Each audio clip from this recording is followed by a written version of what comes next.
breaking barriers and bridging the gaps between patients and doctors.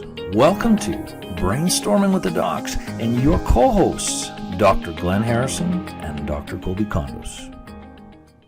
All right, everyone, welcome back to this week's episode of Brainstorming with the Docs. I'm Dr. Kolby Condos, my co-host, Dr. Glenn Harrison. It's been a hot minute, buddy. It has been. I know you've been a busy man, but this is very exciting. Yeah, man.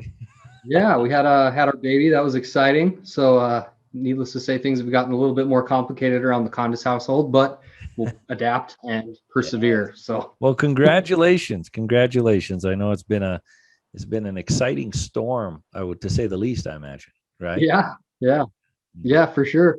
Came a little bit, I don't know that you're ever really prepared when you have a kid, but I feel like I was definitely not prepared when he decided to make his entrance into the world. So, but we're excited nonetheless.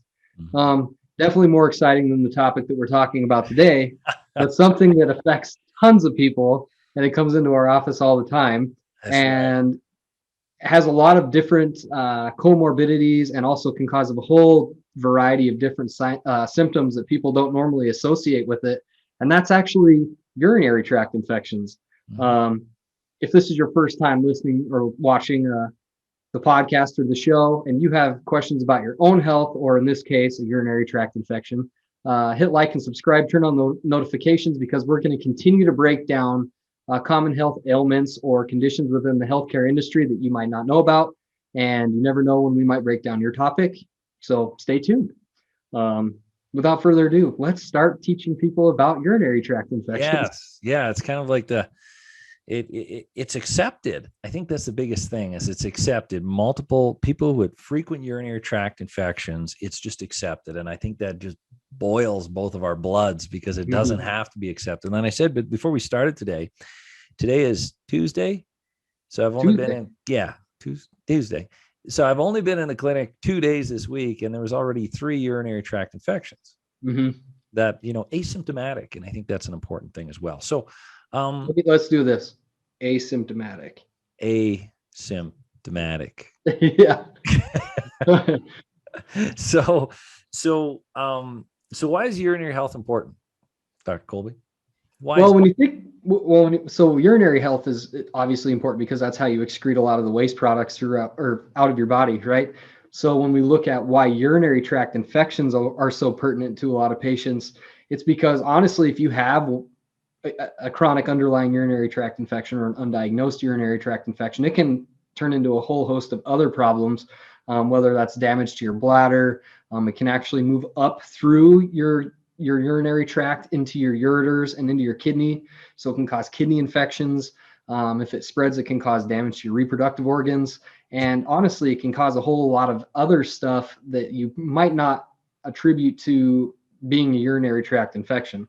That's right. Yeah. Way downstream of the problem is chronic kidney infections. It's actually a diagnosis, I believe, chronic kidney disorders or chronic kidney inflammation. I don't know. It's something, and I was really blown away. Like, no one's asking why, or at least the label, the diagnosis doesn't say anything about the mechanism. So we always want to boil down. So yeah, it's a big deal. I see a lot of it. This is just 1 week in my life. And I know when we were talking about this, picking topics, and we're like, urinary health, urinary tract infection, they're like, wow, that was a big surprise, because it's everywhere, and we kind of forgot to bring it up. So so a lot of these all 3 of them in my office this week were asymptomatic. They didn't even know. We were doing, a screening blood and urinalysis, and we found some markers, and they were kind of surprised. And then when we dug into the history, we found out that this was a common thing. It just didn't manifest to the point of symptoms. But I know we talked about a few symptoms that can be, a variety of symptoms associated or attached to this disorder. You want to get into some of those? I mean, obviously, if you're symptomatic, you're going to have burning when you urinate. You're going to have urgency issues where you think you have to go more often than you do. Some of the stuff that you might not associate with urinary tract infection, which honestly is when I find a UTI that people don't know they have, it's usually they don't have the burning or the frequency or anything like that, but they come in and they have fatigue or nausea or brain fog. or issues with sugar regulation. All these things can be basically, and there's other mechanisms too, but those could be a potential sign and symptom of an undiagnosed urinary tract infection. In fact, I had a patient that came in with basically like really, really severe brain fog. They came in with nausea, fatigue, like all the stuff that we just listed. And when I ran the blood work in the urine panel, the urinalysis, it came back with an undiagnosed urinary tract infection. We took care of that. All the other signs and symptoms went away. So this is definitely something that you need to consider. That's the only thing we did. We did not do anything else other than help her manage the UTI, and all the other stuff went away. So it can be a big deal. Yeah, I never heard about that case. That's interesting. But think of it as an infection is gnawing on your body, creating this cascade of immune responses and everything else. The body's under trauma and it's going to respond in abnormal ways. Some other symptoms that I do see, not always, right? These are just symptoms and they're not for everybody, but like yeasty smelling urine. I have heard of this. And then we run our protocols and then, oh, my urine smells normal again. It's like, whoa, yeah, that was an indicator. Of course, the burning, also inability to feel like complete voiding. You're not completely, you feel like your body didn't completely empty. So short urinary frequency where you don't feel quite satisfied with it. And another thing I've seen is people who if they're not drinking enough water, that's when they'll start to notice urinary symptoms. So everything is not diluted as much. So lots of stuff that can happen. So, what is, I know we talked about this. Who's prone to chronic and undiagnosed UTIs? Well, I think we beat this horse every time we talk about it, but people with diabetes, like, going to be very, very, very susceptible to urinary tract infections because they have urine or really concentrated sugar in their urine. Some immunocompromised individuals, so people with chronic autoimmunity, people who have been on certain medications that can drive down their immunogenic response because of an autoimmune disease.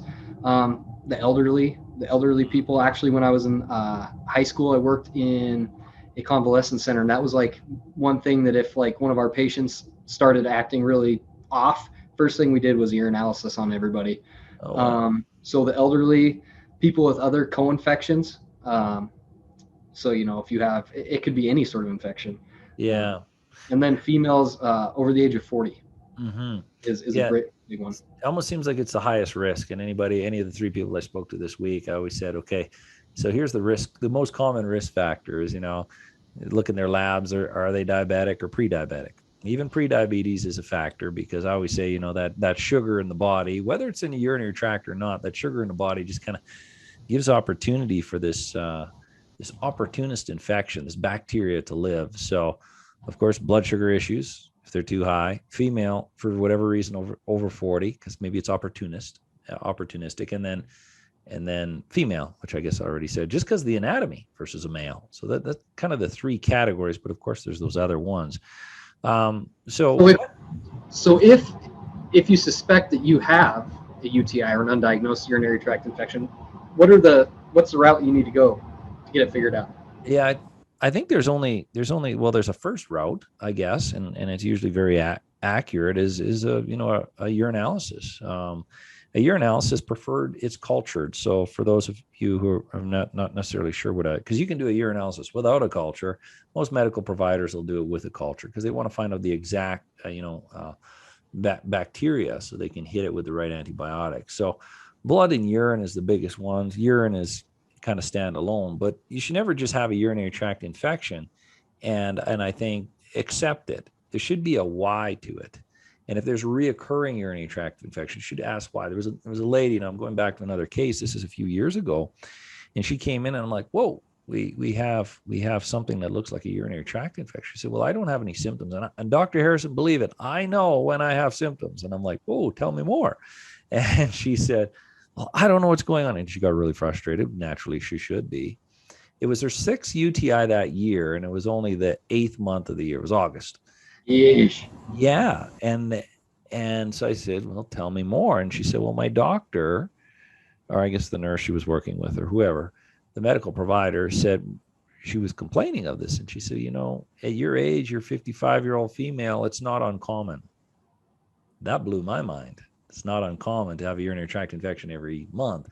So I said, well, what are their strategies? And she said, well, it was just more antibiotics. Thank goodness we have them, but somebody's got to start asking why to these things versus just let's try to catch it before it turns into a chronic kidney infection, right? Chronic kidney infection. So your analysis is, I guess the biggest things. Now, what are some strategies? I think we talked about at least one of them anyway, our family of antibiotics. Yep. So you talked about the first one, antibiotics, right? Secondary ones that we utilize more in our practice, both you and I, would be like dietary changes, right? So limiting processed foods, limiting simple carbohydrates and sugars, avoiding things like dehydrated fruit where it's really, really concentrated sugar. A lot of people don't really think about that. They think of it as a healthy alternative, like, oh, well, I could eat a Snickers bar, or I could eat some dried mango. The dried mango has a lot of sugar in it as well, and especially because you don't have the water in it, and the fiber is not as easily digested, or it doesn't take as much sugar with it when it goes. So you think about it, and you're consuming more because you can eat more of it when there's no liquid, right? So you're actually getting a really high dose of sugar when you eat things like dehydrated fruit. And, just avoiding junk food, pops and sodas and sugary coffees and all that stuff. And the biggest thing, and the reason we tell all of our patients to avoid this stuff, is because you're trying to control your blood sugar. Because if you have really, really high blood sugar, then you increase the risk of opportunistic infections, whether that's yeast or bacteria or whatever it is. Those can all lead to chronic infections or underlying undiagnosed infections. So. And I think what you said is bang on with regards to opportunistic infection. That's what a UTI is. If there's an opportunity for this urinary bacteria, to stronghold in your urinary tract, it's just going to keep climbing and climbing up through your urinary tract, possibly all the way to the kidneys. But when we think of that, if they have a food source, like there's sugar in the body, well, then it has more opportunity. If there's immunocompromised individuals, there's more opportunity. With age, there's a little bit more opportunity. So we want to do and I guess that's maybe why we're seeing it, because who are we seeing in our clinics? We're seeing people with chronic illness, immunosuppression, chronically inflamed, their immune system is distracted fighting other things, or joints or brain or whatever. And it's leaving that very vulnerable area, even more vulnerable. And there's the opportunity. So the opportunistic infection. And I think it takes the crown if we think opportunistic. Yeah, opportunistic, that and yeast, right? Yeah. So I know there's quite a few supplements that we talked about. One of is D-mannose, which is really just a cranberry sugar, but it's not the bad sugar. It actually eradicates E. coli bacteria, 90%. And it works so effective because 90% of UTI infections are E. coli. So D-mannose eradicates that. So that's why I like that. But don't just go ahead and start drinking cranberry juice like we think, because there's all sorts of extra sugar in there, and then you can actually offset the positive effects of cranberry juice. Tell us about a couple others. I know we were looking at our supplement protocols for this. Yeah, so uva ursi, that's a really popular one. That one works really, really well. Berberine is going to help because it helps with the mucosal linings and stuff like that. Marshmallow root is a very potent one. And then again, like you said, I actually use I learned this from you, is a lot of times I'll use cranberry juice. This is not to be confused with like cranberry cocktail or cranberry, concentrate. It's got to be 100% cranberry juice. And I will use that in a ratio with a lot of my patients that have UTIs. And it's bitter as all heck. So usually people don't like to, they can't find it straight, right? too much enjoyment. Yeah, I don't think there's anything right. We want the highest concentration with the most compliance. Usually it's about 1 part of this unsweetened cranberry juice to 3 or even 4 parts water. I'll get people to mix it in a water jug, and then they'll just have that as their water, and they're going to drink that along with the other supplement arrangements for, I don't know, I usually say a week to give it 2 weeks at least. And depending on how severe it is, I think if the disorder is progressing, well, naturally you don't want to mess around with this too much.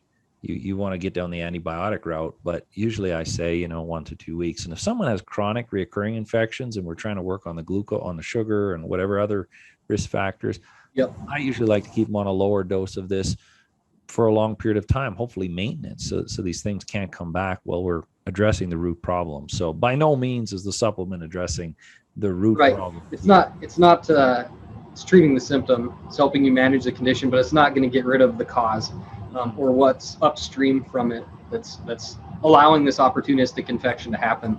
So if you think that you potentially could have an undiagnosed UTI, I definitely wouldn't just go out and start on all these supplements. I would get a urinalysis. I would get some routine blood work. I would see what what other comorbidities you have, what are some maybe of the risk factors that you have, and then get the help of someone who's qualified to help you get this thing taken care of. Because you don't want, like Dr. Glenn said, you don't want it moving into your kidneys and having kidney infections. It can cause renal disease. It can cause a whole bunch of stuff. So you don't want it to progress. Exactly. Even permanent kidney damage. There's more and more research of these things are going on behind the scenes and damaging. And if you have an infection going on in your body, as you were saying, Dr. Kolby, those symptoms will migrate all over the body, because that inflammatory response is not just in the kidneys. It'll play into everything. So, yeah. So if you guys got value out of this podcast, it's kind of short, sweet, and to the point, but I think it was good, full of good information. Share this with your friends, family, loved ones. Hit like and subscribe like we talked about before. And stay tuned, because we're going to continue to roll out new content every week on Mondays. And yeah, until next time, we got to come up with some more topics, buddy. Oh, we have a lot. I look forward to talking to you next day. Make sure you get some sleep with the new one. Oh, yeah. Thanks, buddy. Appreciate it. I'll talk to you soon.